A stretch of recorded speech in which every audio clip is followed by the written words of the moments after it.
ঠাকুরগাঁয়ের পীরগঞ্জে ভিক্ষুক পুনর্বাসনে 3 ভিক্ষুককে ব্যাটারি চালিত রিক্সা ভ্যান প্রদান করা হয়েছে।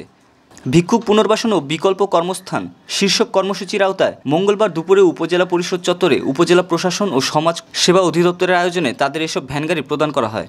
এ সময় উপজেলা নির্বাহী অফিসার রমিজ আলম, উপজেলা সমাজসেবা কর্মকর্তা SM. Rafiqul Islam, Bhomradah UP chairman Hitler হক, পীরগঞ্জ প্রেস ক্লাবের সভাপতি জয়নাল আবেদিন বাবুল, সহসভাপতি বুলবুল আহমেদ, সাংবাদিক নুরনবী রানা, সাইদুর রহমান মানিক, লিমন সরকার সহ অন্যান্যরা উপস্থিত ছিলেন।